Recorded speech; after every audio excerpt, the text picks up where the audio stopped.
Hey guys, I want to make something a little different, just because I've been playing a lot, and I feel like it's just so interesting how Yu-Gi-Oh's changed so much since I played back in the day. Mexi has become an iconic card in Yu-Gi-Oh! In the TCG, it was in and out of formats up until 2016, until it got limited in 2017. One interesting thing to note is that when a card is at 1 in a format, it is usually viewed as being more problematic. I mean, think of Called By right now. You're not supposed to see it.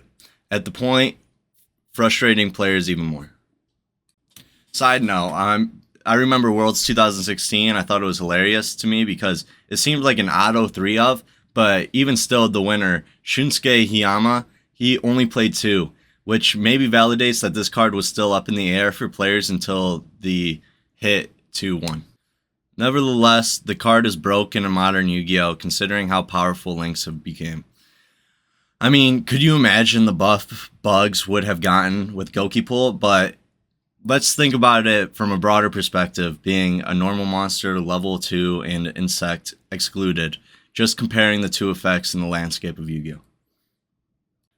A majority of players didn't main it last YCS Hartford, but now we see it mained about 50-50 in the list, majority being in Swordsoul or Punk, which to me feels like a big problem for decks like Swordsoul, Punk, and the newly returning underdog Salad.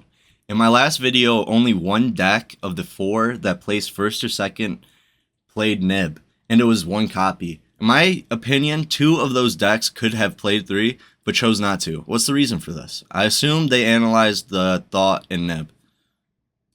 So I think there's like 2 critical things. It's a brick, a dead card versus plenty of matchups, and situational hands. Situational hands being like 1 nib, no other hand traps versus a Griffin, Red Rose, or E-Telly, where you wouldn't be able to even get rid of the Griffin, where an Ash would have been able to. It conflicts with playstyles. A deck like Swordsoul can no longer use its Tenyi special from hand effects if they have a nib on board going second.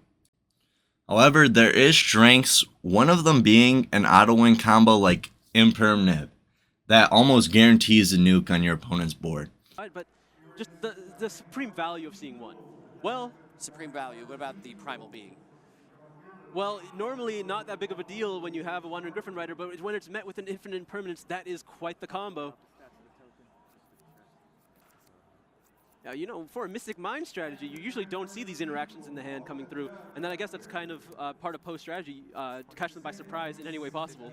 Yeah, and I think that's really fair, right? Like your opponent sees all of this heavy Mystic Mind game 1, right? So game 2, Just any card demise land. you know that 4 guard. In most decks, the chances of this happening are usually less than 12%. Pretty annoying and somewhat definitely an incorrect combo to play around, if you ask me.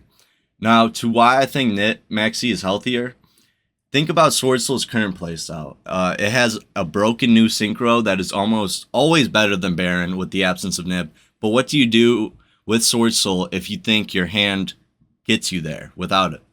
Well, the problem to me is that we are even having a debate about a mystery card that is ultimately too unpredictable to be in the main deck, and this is based on all the lists throughout the past events. So don't shark me on that.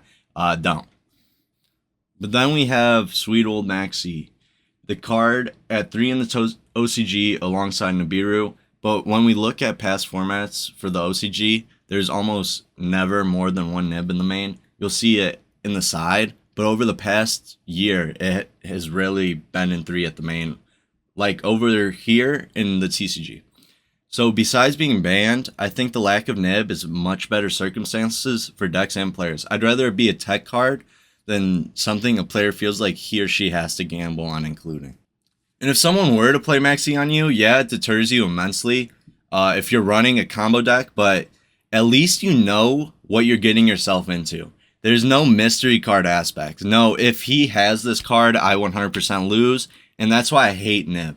It follows suit with hand trap floodgates like Droll and Lancia, which seem terrible for the modern game of Yu-Gi-Oh! And I know they're going to be a huge problem eventually. Like, there's going to be a deck that needs to search a lot, or a deck that needs to banish all the time, and then it's just going to be, you know, the same problem, right? And Nib is like practically a pseudo Vanity's Emptiness that makes your opponent discard their whole hand or is completely useless. Don't get me wrong, I'm glad Maxi is banned, and honestly I prefer to stay that way, but since I've come back, I can see how much the game has changed, and NIB is definitely on my list alongside mine with cards that just shouldn't be in the game. Yo, so I hope you enjoyed the little video. I know I'm really monotone, and I'm going to try to work on that and get better at editing and stuff. I mean, even something like this took me a long time, so I appreciate any support. Tell me if you like this or if it's just kind of doing too much, but yeah. Have a good one. Have a good day. Appreciate any subs, likes. Helps me a lot. Sharing, anything.